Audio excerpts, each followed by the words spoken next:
Now, one thing I've always loved about Johnny is he's never short of a word. It's always a fun chat. So we went back to his house, picked up his wife and little baby girl, and jumped back in the car and picked up the chat where we left off. So basically, everywhere around here, you got to park. You got to pay to park. Everywhere in London. Certainly in Wandsworth, which is southwest London, and now it's moving over to southeast London.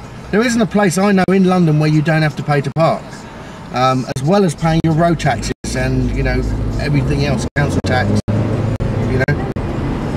So it's a shame, yeah. But if you've got a permit and you don't mind paying 2-3 quid an hour, you can go and visit your gran and not have to pay any extra money. Just 2-3 quid an hour to visit your family. You know, so if you've got 3-4 members you need to visit in a day, you know, it's only 12 quid a day to go and see your own family. That's like 30 Australian dollars. Well, this is England, mate, you know. Unfortunately, that's the way it is here. And it ain't going to get any cheaper, it's just going to get worse.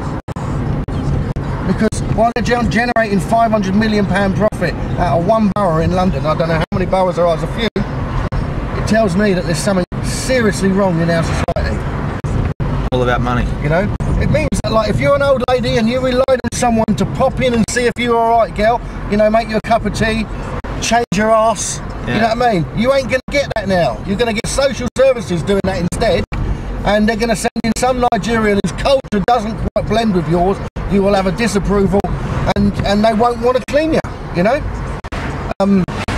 Like I say, you know, I popped in to visit my mum the other day. My mum suffers with stress, you know? Yeah. So she rings me up. I've just been, you know, like hanging out on the corner, and I pop round there. I'm in there for 2 minutes to go in there, get some change for the machine and come out. I've got a ticket on my car. Three guys standing around my car, all laughing and laughing. You know, they're generally sort of, I personally find that of 90% of the people that I've seen doing this job, they're not from this country. They are probably on an immigration visa, and they've come here to do temporary work, you know, for whatever kind of reason. And the work, you know, the last thing that one said to me the other day was this. He said, it might be your queen, but it is definitely not your country. And I thought, well, he's bloody right, you know? It's not my country anymore. I'm a minority in my country. You know, I've been all over the world, man. I tell you, when you go to another country, you are a foreigner in that country, you know? Especially with my colour of skin, I'm seen to be of a Western world. You're richer, you've got more money to spend. It's natural and standard that you pay more as a foreigner. Yeah. But in this country, we don't do that, you know? That's just totally not by the book in this country. Maybe they should, because, you know, it means that for someone like me, I'm worse off in my own country, and I'm laughed at by foreigners in my country, which just couldn't happen in another country. Yeah. You know? It burns, yeah, it burns me. Everywhere. Jimmy Campbell's there, yeah? See Jimmy Campbell's. He's the man. I might have to pop in and see him. Jimmy there.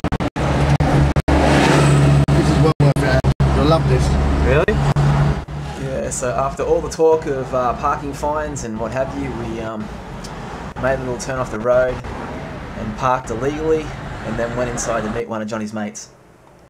Alright, so we're here in, actually I better ask where we're at. We're with Jimmy Campbell, who's a mate of Johnny's, and I've just met him today. And Jimmy, how you doing, man? Fine, man, fine. Enjoying the weather, you know, getting a little suntan and that back here, you know, in England. It's nice over here, though, you know. I like we're ready, yeah, we're ready for, you know, ready for the sun, sand and beach. Right. You know, Newquay Beach is a great place to be at this time of year. Okay, I'll take your word for that. Where are we exactly? Like, what part of town? We're in Clapham Junction, which is London. You know, it's a nice part of town. South London is the best part. I mean, any of yours is coming over here, come to South London. It's ghetto heaven. Right. You know, it's fabulous. You know, you don't like it out here. You know, it's large. And you grew up here? Oh yeah, I grew up in South London. You know, down in Stockwell, what we call the concrete jungle. But you know, we all have to come up in our lives at some stage. Yeah. So I'm here. I'm ready. What was it like growing up? Like, tell me about what it was like for you growing up and where you're from. Basically, I mean, I came to England in '79 because I'm originally from London, but I went to Jamaica as a young child and then came back in '79. It was good. We had a lot of freedom, you know. We could run around and do what we wanted as children, you know. We were allowed to be creative at a young age, and I mean, for me, that is great. But unfortunately, in today's society, you don't get that, you know. And I think as a young child, I had the best childhood in a big family, loads of food. Mum cooked the rice and peas and chicken on a Sunday, you know. brothers screaming at you, playing pings, going to the adventure playground. Life was good. Right. You know, life was good. And so, you know, coming to now, you have, is this just the only shop you have? Yeah, it's my second shop, you know. I also own an IT company, but it's going well. Right. You know, so when you come out, look for 1 Mile Out, a little plug there from a company, you know, find your way around London using our website, you know. Well, how did you get into hairdressing? Tell me about that story. My mum was a hairdresser, so we were basically taught, shown as a kid. But I had a teacher at school, went boarding school, and he said, take up hairdressing, you're quite good at it. So for me, that was great, you know, just going out there, trying. Left school, tried plumbing, it was too cold, gave it up. Needed something a bit more glamorous, and I ended up in Knightsbridge in the 80s. And from there, I just went from strength to strength, did all the magazine stuff, worked for the big hairdressers, but they couldn't handle the mentality. So I left and set up my own thing, you know? Oh, rock and roll. Now, Johnny was telling me at school, do you diagnosed with dyslexia at school? No, I went through school without being diagnosed. It's only when I left school they realised that I was dyslexic, because up to now I still do very little reading, but I'm very competent, very ferocious in business, and with God's blessing, it's helped me to excel, to become a greater people's man is the word, you know. I bring people together to do things that I want. I mean, you know, some people will call it a dictator, but I just call it creativeness. But what was it like at school, like not knowing that you were dyslexic? I mean, it must have been so hard. Yeah, they took us down as problem children, so they think that we've just been a bit rebellious and that we didn't want to actually learn.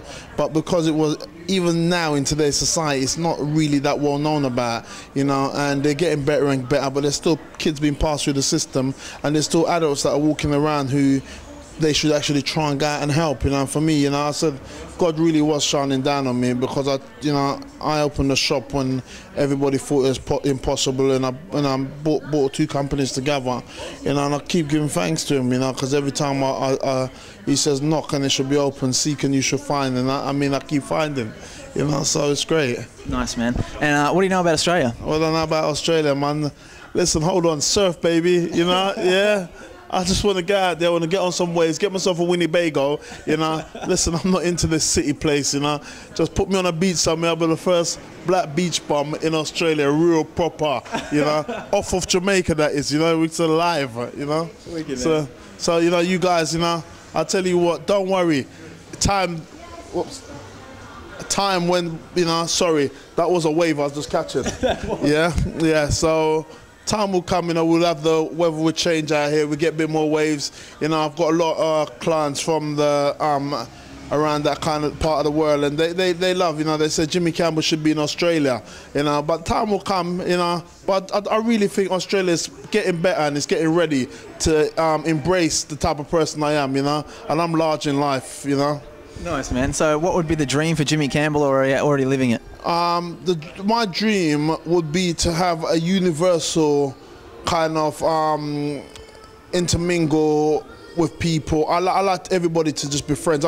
Unity is the word I'm looking for. Yeah. I'm talking about the blessing of God reigning all over us, all of us becoming a unit, not fighting against each other, embracing each other in love, you know.